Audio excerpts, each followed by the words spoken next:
resolve its border issue in a peaceful way.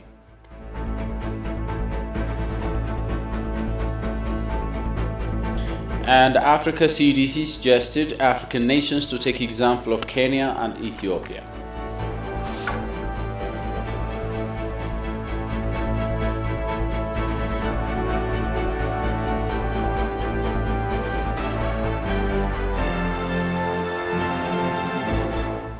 Those are the top stories in this news edition. Hello, welcome to ETV News. With the news, I'm Shamal Islam.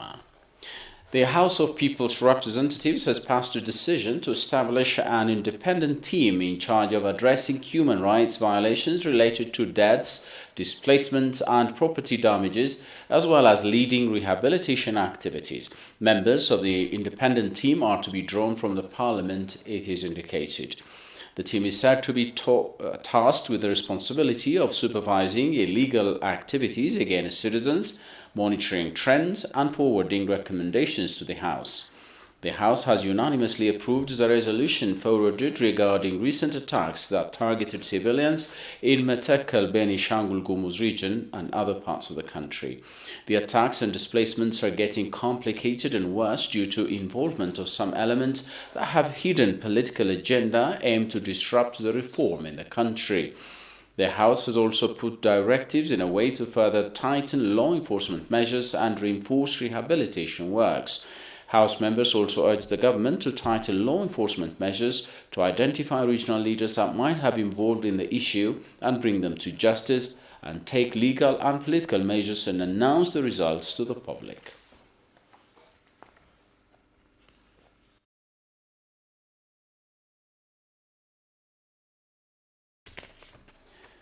As Ethiopia intensifies preparations to hold a general parliamentary and regional elections come early June this year, the media remains a critical area.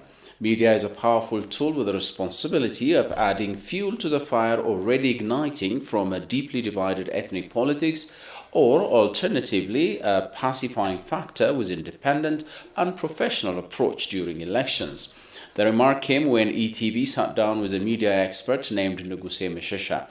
Nuguse took the occasion to urge the media to play an active role before, during, and post-election periods of what will be the sixth general election since the first election took place back in 1995. For more on that, here is Jerusalem Zahar.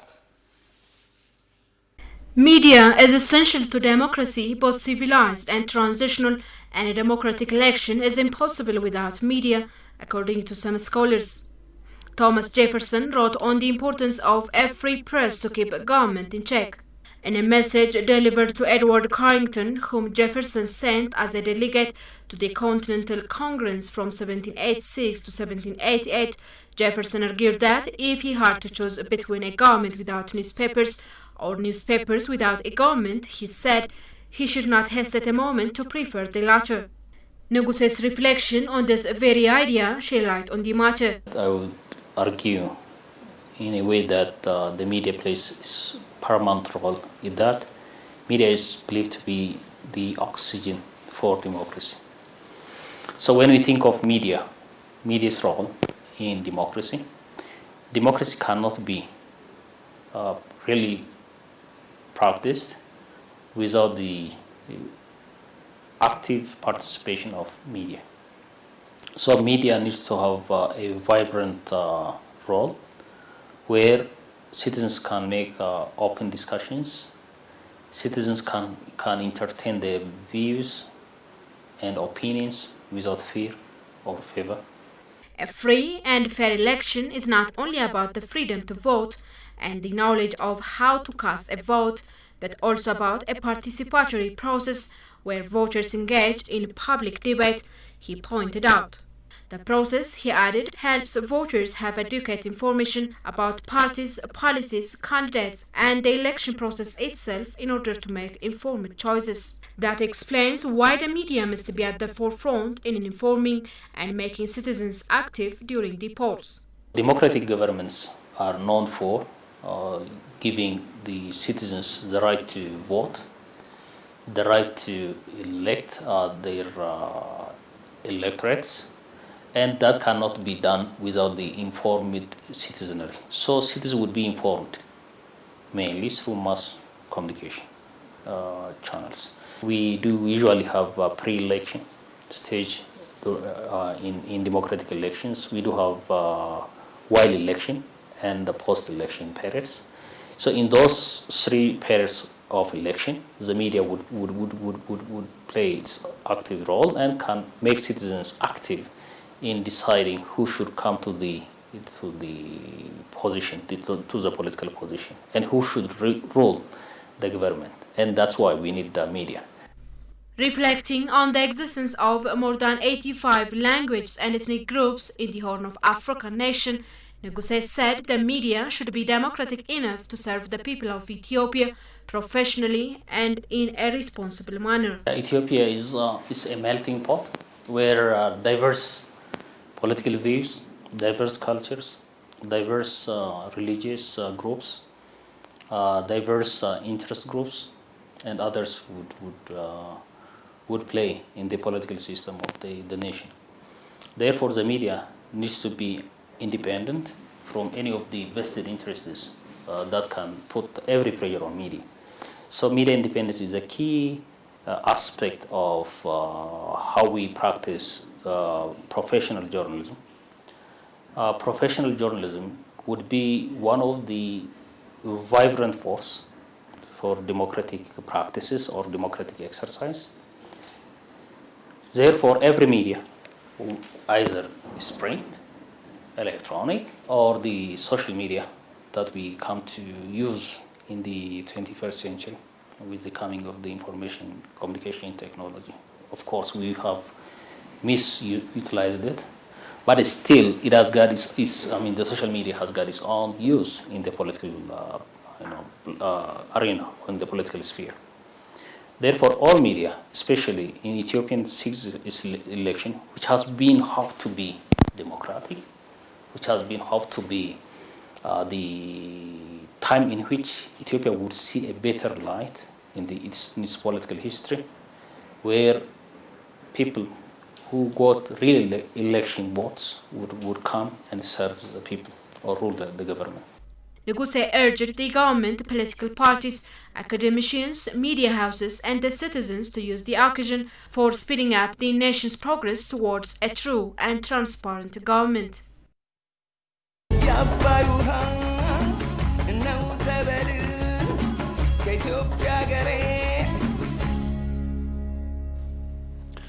Spokesperson of the Ministry of Foreign Affairs of Ethiopia, Dina Mufti, expressed Ethiopia's commitment to resume GERD talk.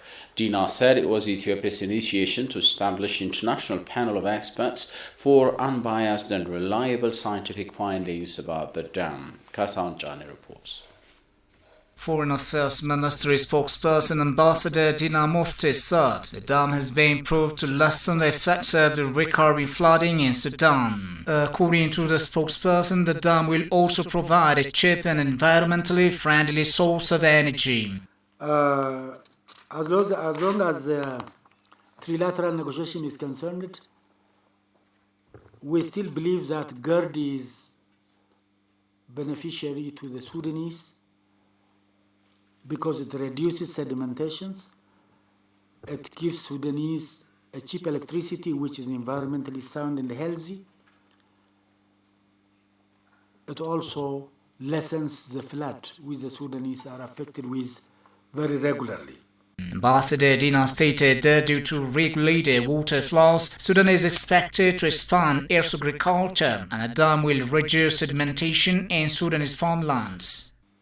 And as far as the dam safety is concerned and the data exchange is concerned, we have offered them and Sudanese demands have been met by our side. And we don't see any tangible reason why they still shy from these trilateral negotiations, which will be to their advantage. This is as far as the trilateral negotiations of the GERD is concerned. Ambassador Dina also pinpointed that Ethiopia believes that some irregularities in recent Sudanese actions on the ground Ethiopian brings on Sudan negotiations do not emanate from the inherent needs of the people of Sudan rather than agenda of a third party. He said the dam greatly benefits Sudan in various ways, from reducing sedimentation, availing clean energy, and preventing flood risks. FDRE Armed Forces Chief of Staff General Burhanu Jula has called on Sudan to resolve its border issue through negotiations amicably and peacefully. General Burhanu recalled that Ethiopia and Sudan have a long-standing friendship over internal problems, noting Ethiopia's role in resolving the political crisis in Sudan a year ago without harming the Sudanese was significant. However, the Chief of Staff said the Sudanese army's violation of Ethiopia's sovereignty is a tragedy that is not expected of a neighboring country. The government of Ethiopia is exerting its maximum effort to solve the border disputes of the two brotherly and sisterly nations. We at the same time, in the military level, are trying to solve the differences through negotiations. According to General Burhanu, a meeting is scheduled to be held at the military level of the two countries. Ethiopia and Sudan often face recurrent conflicts in the border areas of the two countries, but they used to manage them in a peaceful negotiation. That is why we say it's normal to witness a similar situation. But there is a third party who is exacerbating the problem. Nonetheless, Ethiopia does not want to go to war with Sudan and wants to solve the problem peacefully. The Chief of Staff of the FDRE Armed Forces, General Burhanu Jula, also called on Sudan to resolve its differences through negotiations in the round table without any intermediary third party.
Welcome back. Tigray interim administration said the federal government continued providing humanitarian assistance in Tigray region. Directions are set to address challenges that are making humanitarian assistance delivery difficult, said the interim administration. CEO of the interim administration, Mulu Nega, briefed journalists about the current development in Tigray. Goshu Melissa has more that. CEO of the Tigray Interim Administration, Mulunaga, briefed journalists regarding the humanitarian assistance and the current situation in Tigray region. On the occasion, he said, since the interim administration operational in the region has been working on 4 major areas. Since the interim administration started its operation in Tigray, we have been working on 4 major areas. The first one is to restore peace, stability, security in the region. The second one is to rehabilitate or to reconstruct, to reorganize the government structure of the region. The third one is, I think, the humanitarian aspect. The fourth one is the infrastructure. He explained that with foremost public participation, encouraging achievements have been achieved in securing relative peace and stability in the region. With regard to the peace, security and stability, there are, I think, encouraging achievements. As an interim administration, we believe that peace, security, and stability cannot be ensured without having a police force in the region, without the participation of the people. So because of this, we have been working to reorganize the police forces in the region. So far, we have, I think, registered encouraging achievement.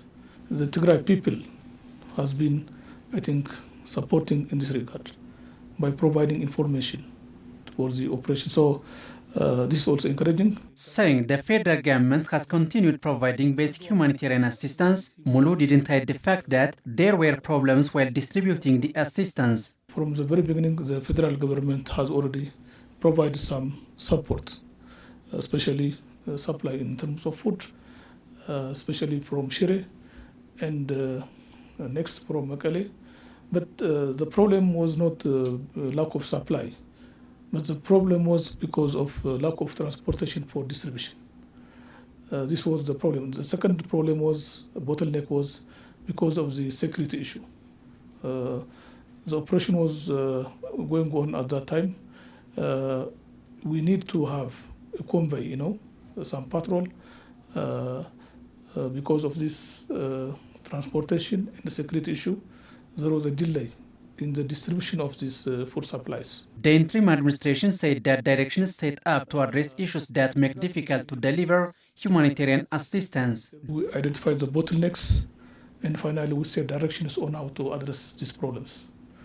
The first one is to mobilize, this all possible resources from federal and regional level to address the transportation issue, and also to provide adequate food supply to the region. Because of this, we have, I think, seen improvements the last 3-4 days. We have already started to distribute, food supplies to the woredas and zones. This is very encouraging. We will strengthen this, and to lead this, I think, this process, we have already established a national coordination committee in Mekelle. Mulu urged Tigray people to cooperatively work with the security personnel to ensure peace and stability. Transport Minister Dagmait Moges, along with Chief Administrator of Afar Regional State, Awel Arba, inaugurated the Decheto Truck Terminal.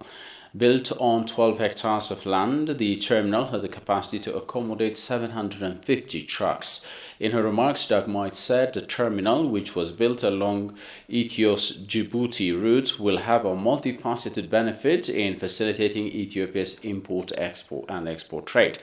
It will also create employment opportunities for residents of the area, the minister added.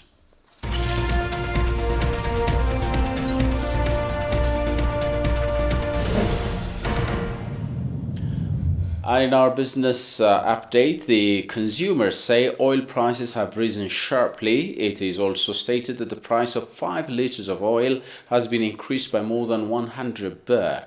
State Minister of Trade Ashate Asfaw said there is no increase in world oil prices at this moment, and the increase in our country by no means can be justified.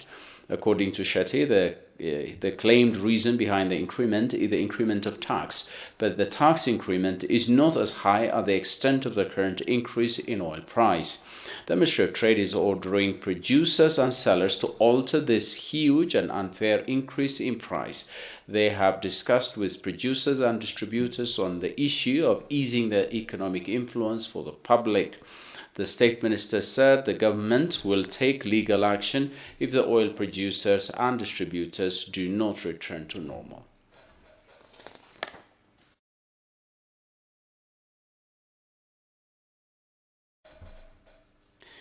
Muslims expressed their hope to get relief after Joe Biden reversed the ban on Wednesday. Citizens of Sudan, Libya, Somalia, Iran, Iraq, Syria, and Yemen were banned from entering the United States. Goshu Melissa has more from Africa News.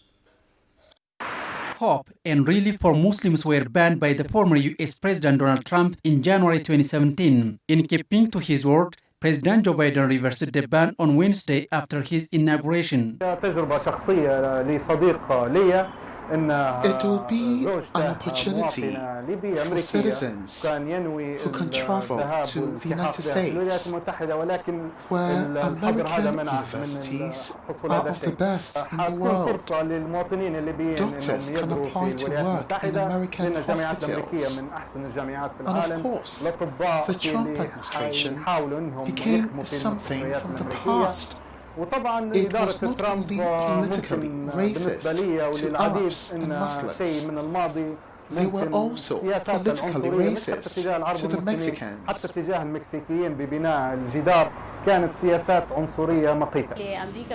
The entry of the Sudanese to the US while using a normal visa as non-refugees and with their full rights without struggling like before is good and will have an effect on the economy of Sudan and will help the country move forward. Citizens of Sudan, Libya, Somalia, Iran, Iraq, Syria, and Yemen were banned from entering the United States following the ban. On the campaign trail, Biden criticized the proclamation, describing it all wrong. Immigrants visa applicants who were denied due to the ban will now be eligible to apply. During the term of the former US President Trump, which ended on Wednesday, there were sanctions against Iraqis and a lot of difficulties to the ones who wanted to move to the United States. However, under the authority of President Joe Biden, it will be a lot easier for Iraqis as they were deprived from applying for a visa through the embassy. On Wednesday, Trump left office. That was his last day, and Biden took over. Biden will hopefully be better because his statements are all for the benefit of Islam and Muslims. President Joe Biden signed several executive orders to reverse some of his predecessors' policies, including immigration and climate change. And finally, Africa Center for Disease Control and Prevention announced that works should be done in each and every country to start vaccination for COVID-19 as a prerequisite. Along with promising results of the vaccination, all countries should pay attention, like Kenya and Ethiopia, for the implementation of public health measures. In a weekly press briefing held online, the director of Africa CDC, John Nikingasong, gave updates and clarifications about COVID-19 and its vaccine. John noted that observing public health measures must continue even after being vaccinated, because being vaccinated does not mean that you can never be infected afterwards. The director said that the reason behind the strong hit of the southern African countries by the second wave of COVID-19 is that they are not avoiding conveniences on aggregates for the virus transmission. And based on reports of new cases, he illustrated Kenya and Ethiopia as good examples of implementing public health measures. He calls upon all states to take part in Africa Union's and Africa CDC's effort to immunize its population.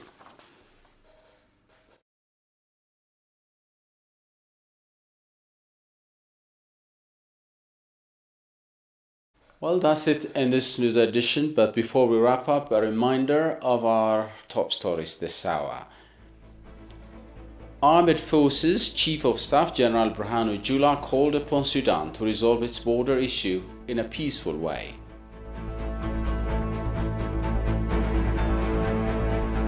And Africa CDC suggested African nations to take example of Kenya and Ethiopia.